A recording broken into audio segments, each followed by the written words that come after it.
Good morning, everyone, in U.S. History 1. We're on Chapter 14, the Civil War.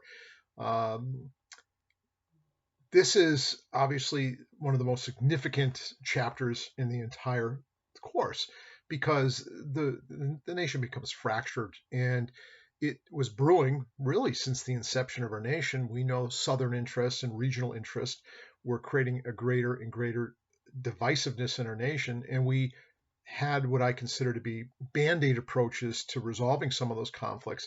We know we had even very early on in the 1800s, we had the nullification crisis, and even before that, right at the inception of our nation in the election of 1800, just before the election of 1800, we had the Alien Sedition Act, where Thomas Jefferson and James Madison tried to argue that states had the power to reject federal law if the states had determined it would be unconstitutional.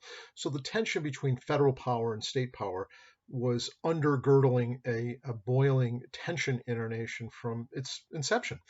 And then we know the nullification crisis later on over tariffs that South Carolina nearly broke away from. And again, the Band-Aid approach was a modification of the tariffs, along with Andrew Jackson mustering federal troops to get ready to invade South Carolina, and John C. Calhoun basically coming to his senses, and we avoided a civil war then.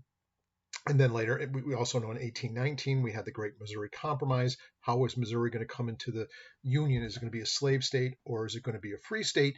And it wasn't always over really slavery at its core. Sometimes it was over power. If Missouri comes in as a slave state interests become more powerful in the federal government, and therefore northern free states become weakened in the analysis, if you will. And therefore, the compromise there was letting Maine in as a free state. And also, in theory, ending the controversy for future land acquisitions with determining that the southern boundary of Missouri, south of that, would become potentially slave states. North of that, they would be free. And then we know we have a whole new region as a result of the closure or the ending of the Mexican-American War. We gained basically all those southwestern lands all the way to California, Utah, Nevada, Mexico, parts of Colorado, parts of Wyoming. Significant land is going to be acquired, and there's a push to say, well, the Missouri Compromise didn't really work. We needed a new type of compromise of 1850, which was more than one just law, but there were multiple ones.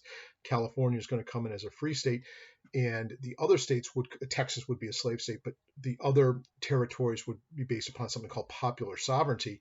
And the danger of popular sovereignty is you let the inhabitants of that future state or territory vote, but we know abolitionists, those that wanted to end slavery, would rush into those jurisdictions to basically try to create a constitution that bans slavery, and we know that slave state interests would also occupy those territories in hopes to make it a slave state, because the territorial interest between the different groups over slavery was becoming really so intense that war always seemed to be at the edge. And we know Kansas really did break out into war between the anti-slavery segments of our society and those that were pro-slavery.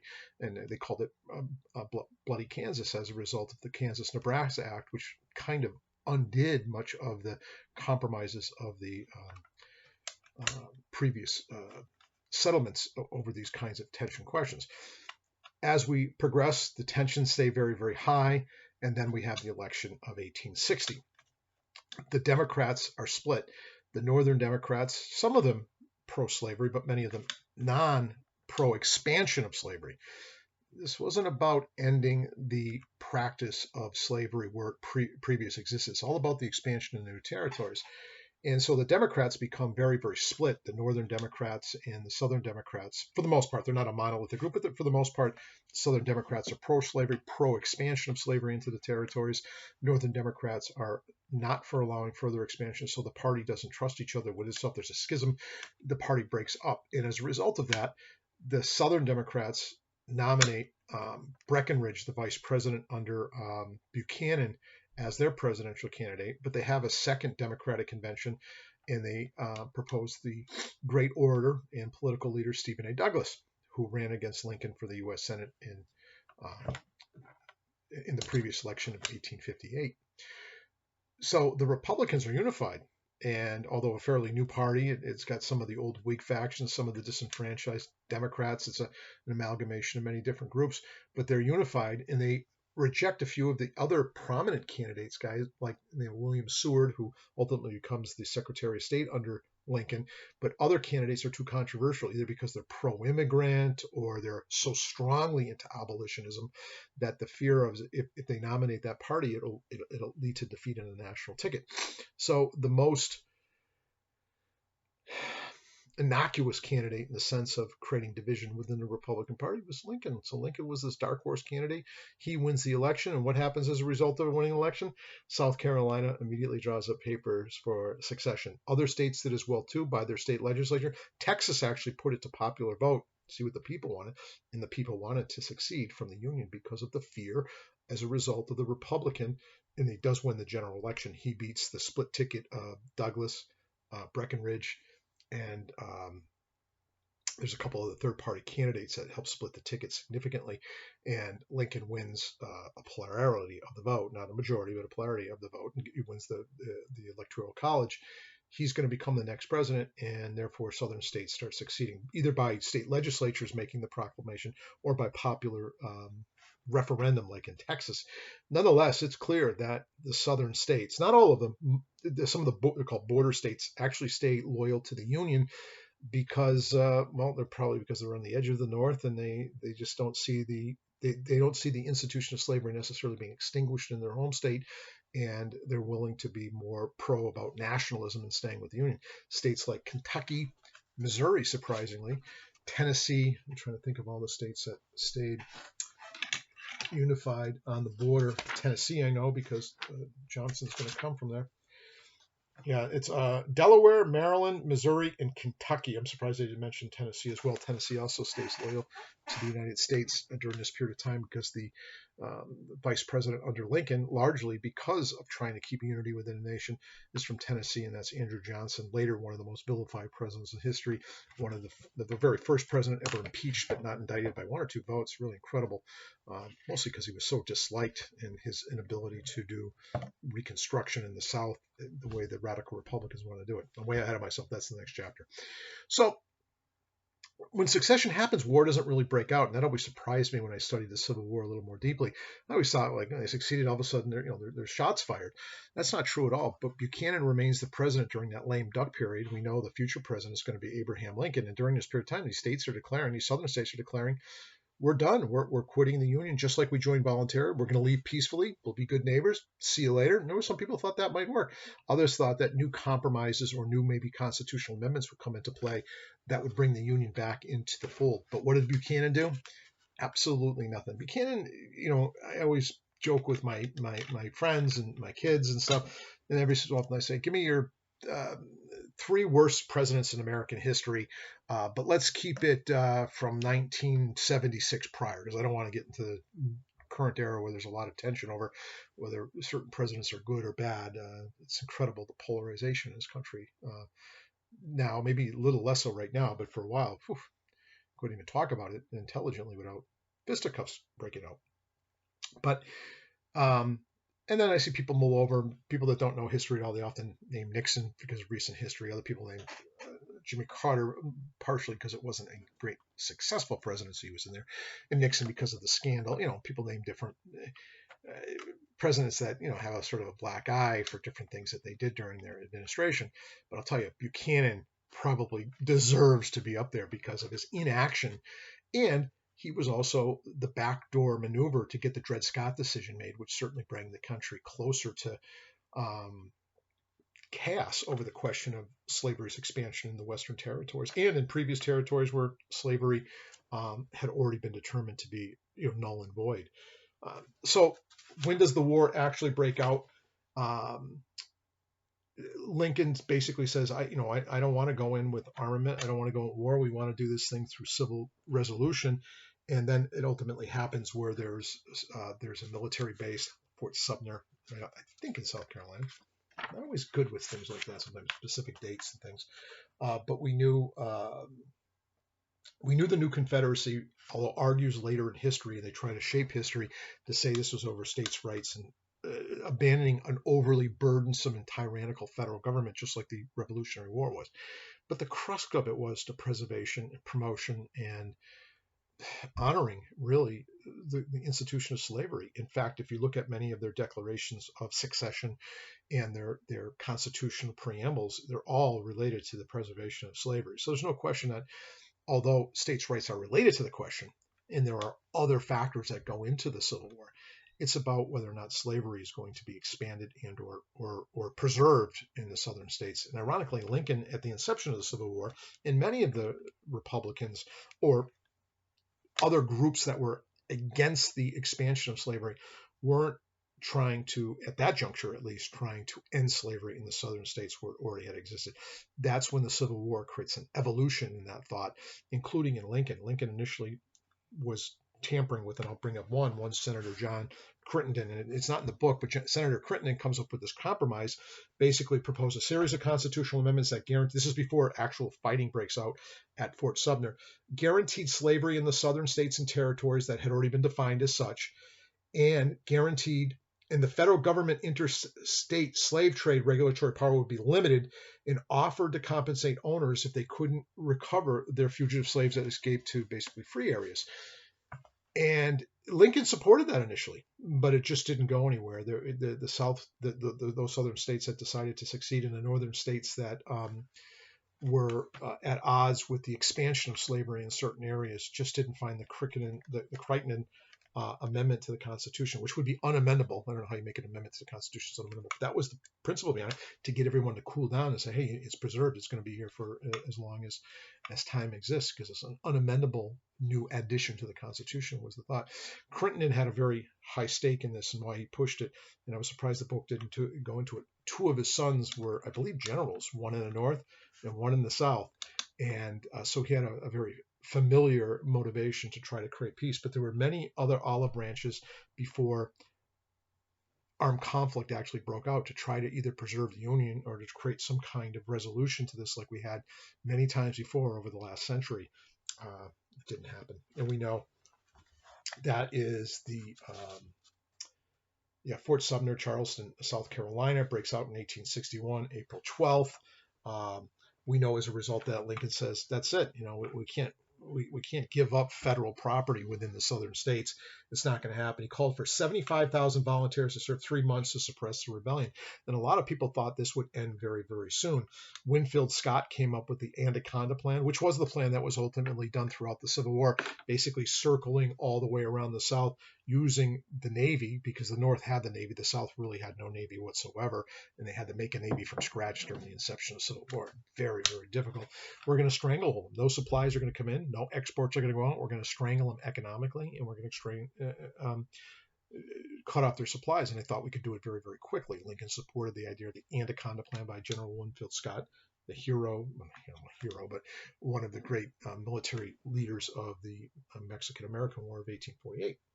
So, and also I want to mention that whenever the Confederate, the historians that support sort of the Confederacy was fighting for states' rights, and it was about state rights, the Confederate Constitution was actually more restrictive of state rights and more concentrated power in their federal Confederacy in the centralized government than it would have been under the previous United States of America. So the irony there isn't lost on historians that look at it. It wasn't about state rights. It was about the preservation of slavery more than anything else. So the border states, we know Delaware, Maryland, Missouri, and Kentucky stayed loyal. There was other states that didn't declare it initially, but once armed conflict broke out, other states joined. And although Kentucky stayed loyal to the Union, there was a lot of guerrilla warfare in Kentucky. I mean, the state government of Kentucky stayed loyal to the Union, but the people itself were very much in turmoil over the question of the continuation of slavery and the loyalty to the Union or the Confederacy. Remember why our first Constitution failed? What did we call it? Confederacy, the Confederacy of the United States. And the reason why it didn't work was states had a certain degree of autonomy that made it hard for unified decision making. Interesting thing about the Civil War, a lot of the North thought it would be squashed quickly. We were more industrial, we had more money, we had more resources, we were more organized, we had a Navy. But the South Confederacy did very, very well. In fact, in the East, in Virginia, in those early battles there, it goes pretty poorly for the Union. It's shockingly so. It sends ripple effects, and it's amazing the amount of loss. Um, the Bull Run, one of the first battles, it says any hope of a brief conflict was eradicated when Union Confederate forces met at the Battle of Bull Run near Manassas, Virginia.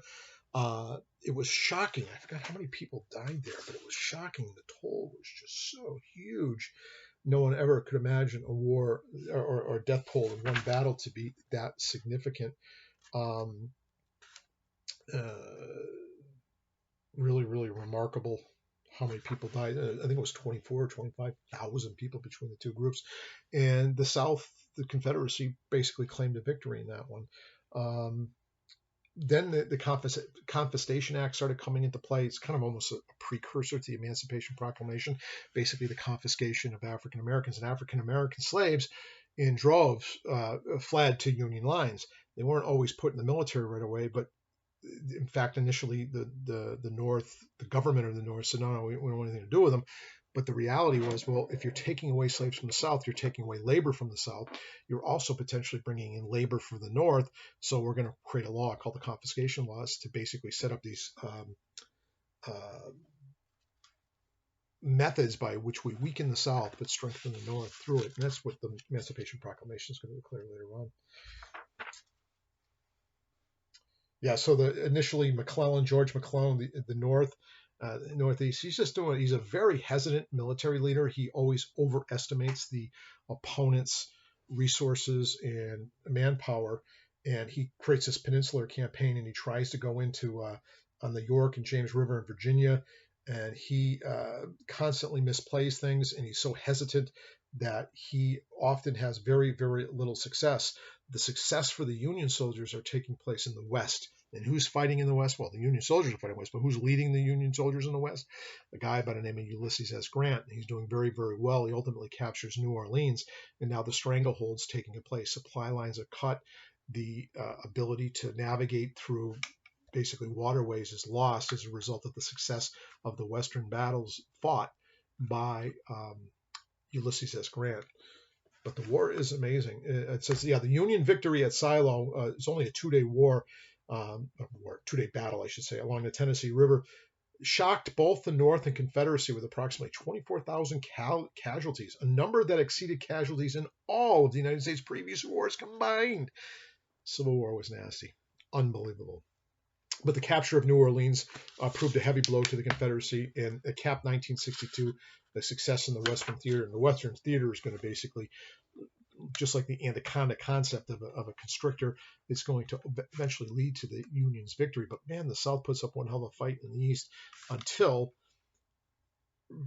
really they become emancipated in terms of supplies and resources and manpower and food. All of that stuff starts getting really lost in the South. And McClellan's removed from command, and Ulysses S. Grant takes over, and he's just a really, there's a great, I don't know, I think it was on PBS, but it might have been on Netflix, a nice mini docu-series on Ulysses S. Grant, not only as a general, but as a politician. And it really does capture his doggedness as a general in terms of pursuing the Southern Confederate military and basically hunts him down. And then we know Lincoln's knowing all along that he wants to put a shockwave into this war as this evolution of his concept that slavery really needs to end. One of the ways he's going to do it is the Emancipation Proclamation. A lot of people think that's when Lincoln frees the slaves. Not entirely. He frees the slaves in all states that are in open rebellion. Those states that are not in rebellion, like Tennessee, Kentucky, Maryland, Delaware, New Jersey's actually in the Union fighting very significantly, they get to retain their slaves. So it only put those slaves that were in occupied or in states that are in rebellion become free. We're emancipating them free, and they're to come over to the Union side, and they will be given support, and they will have their liberty. And in essence, they will have their liberty forever. And that shocked the South. And what do we know shortly thereafter? Although Lincoln was hesitant initially, and so were a lot of the military people. Let's put them in the military. Let's put African American freed slaves in military service, and they served very valiantly.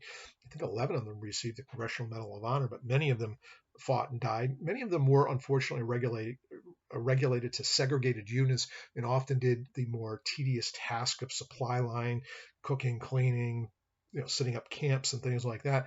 But those that were allowed and those that did engage in battle did it very valiantly. And it sent shockwaves not only to the South in the sense that there are former slaves coming in and fighting against us with weapons, it also proved to the observer that the African American slaves have just as much ability, courage, and wherewithal and industry as their former white masters.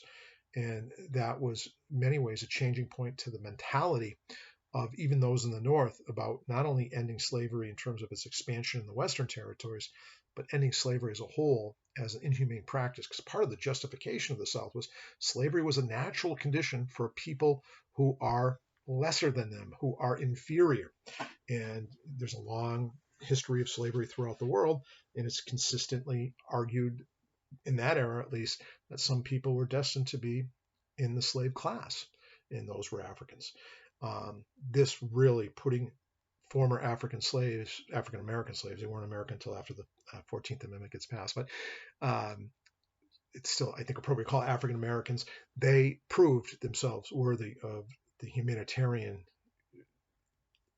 equity of being human beings and recognized as such. And the Civil War helped prove that, and that helps change Lincoln's evolution of not only just fighting against the expansion of slavery, but ultimately ending the slavery. And soon thereafter, he expands so much, and so do many others, that we also have to give equal parlance and play and fairness in the application of law in making African former slaves to be recognized as citizens, and shortly thereafter giving at least African American males the power to vote with the 15th Amendment. Those are all considered to be what we call Civil War amendments. After the Civil War, there were three major ones: 13th Amendment ends slavery, 14th Amendment recognizes former African Americans and others who were born in the United States as American citizens with all the rights and privileges, and no states could deny the fundamental unalienable rights to any of its citizens, regardless of race, color, creed, national origin, things of that nature. And then the 15th Amendment, to make clear, if the 14th Amendment didn't do it, the 15th Amendment says you couldn't discriminate for voting privileges on the nature of race, color, creed, or national origin. Could still on sex, though. It took till 1919, 1920. 1920 is when it becomes effective, and that's the 19th Amendment giving women the right to vote in the suffrage movement. So the Emancipation Proclamation freed slaves in areas under Confederate control, and this shifts the war's aim from just fighting for the simple Union to preserve the Union. The fight now becomes about emancipation from slavery. And then the War of Emancipation goes from 63 to 65. It's brutal. It says the presence of former African-American slaves and armed blue-clad soldiers sent shockwaves throughout the Confederacy. Black troops fought in more than 400 battles and skirmishes, including Milton's Bend, Port Hudson, Louisiana, Fort Wagner, South Carolina, Nashville, and the final campaigns to capture Richmond, Virginia. This helped them lay claim that they should be deemed citizens and therefore have all the rights and privileges of citizenship. And so the Civil War in and of itself was a catalyst to creating a more just, at least in terms of law. We know there's a lot of racism and Jim Crow law principles that come into play later on, but initially, in terms of law, it's a rapid succession from slavery to, at least in the eyes of law, federal law, fundamental equality to our institutional rights of things like participation in juries and owning property and being able to enter into contracts and things of that. What a huge giant leap the Civil War was in terms of creating a more just society. Just trying to. And the Battle of Gettysburg remains this is where Lee takes the war, hoping to really change the tide. Takes the war into Northern Territory. It's Pennsylvania into Gettysburg, and it was unbelievably bloody. It was, in fact, here's the quote: Lee's final northern incursion into the Battle of Gettysburg remains the bloodiest battle of the war in the American history. 51,000 casualties between the North and the South in one battle. And Pickett's Run was a massacre, but that was part of it. And it splits the Confederacy too after Grant's Vicksburg campaign.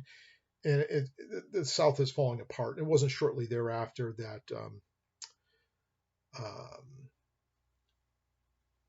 Lee at Antietam gives unconditional surrender, and the war is over. But in the process, though, even there was war fatigue. Well, there's always war fatigue. No one wants to be in a war. But even in the North, there was one of the hugest riots ever up in the North. It was in New York, based upon the draft. It's the largest civil disobedience to date in the United States, aside from the war itself. It was only stopped by the deployment of Union soldiers who just got done fighting at Gettysburg to quell the animosity, because back then you could pay $300 to have somebody else go fight on your behalf. So they said, it's a rich man's war, but a white man's battle, or what was the quote? Yeah, it's a rich man's war, but a poor man's fight. And so there was a real tension in terms of economics and in terms of social status of who was actually, losing treasure and people in the war. And it talks about the unbelievable commitment to women, not only to the effort of the war, both South and North, but they were often, as a result of this, having to change their roles from traditional women's roles that sexist society had created to having to do everything, because their husbands and sons died or were off in battle, and it required them to do so many more tasks, and the burden was on theirs, and it created an entire generation of war widows. So many northern and southern young men of conscription age died during the Civil War that it was very, very common to see an entire community of widows wearing. I guess there was a kind of a conception in society you're supposed to wear black and be in mourning for 2.5 years for some reason. I don't know how they came up with that calendar to mourn the loss of their husband, but obviously a huge economic loss happens when a spouse dies, especially when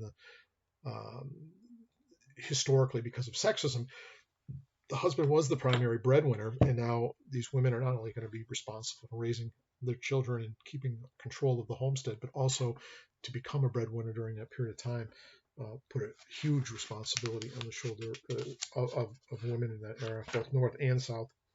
And we know it was the book doesn't get into it that much, but this is really, really the huge explosion of the professional nursing careers for women really exploded during this period of time because they were needed during the Civil War.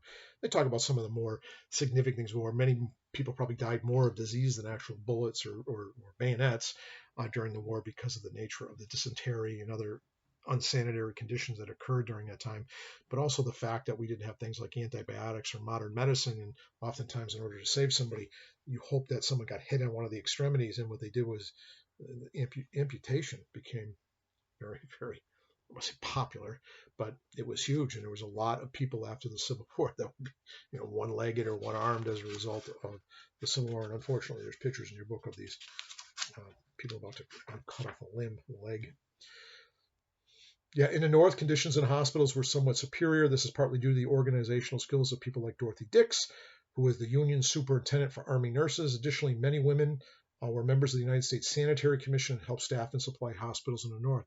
And that's really changed that whole professional class, if you will, were born out of the Civil War. Yeah, it says, there's a quote here. It says, "Now I am a widow. Ah, that mournful word. Little the word think of the agony it contains," wrote Sally Randall Perry in her diary. After her husband's death at Sharpsburg, Sally received a label she would share with more than 200,000 other women. Pretty significant. We know as the war is coming to a close, Lincoln gets reelected very easily. He doesn't run as a Republican. Everyone thinks, well, he is a Republican, but they created a new party, the Nationalist Union Party. He wins in a landslide. His opponent from the Democrats is about a guy by the name of McClellan, who was the former general that was basically fired. He's not a bad guy, but he doesn't have a prayer. Lincoln wins in a landslide, and the South is not participating. They have their own country. Not Stephen Douglas. Boy, I can't remember the president of the South. I can't remember that. It's not John C. Calhoun, but I don't know why. I can't remember the losers tend not to be remembered. I feel terrible. Oh, I got to Google that.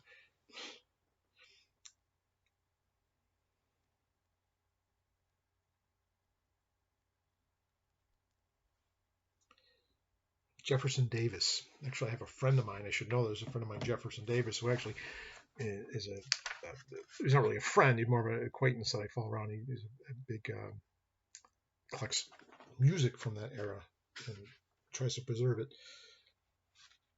So anyways, Lincoln gets reelected.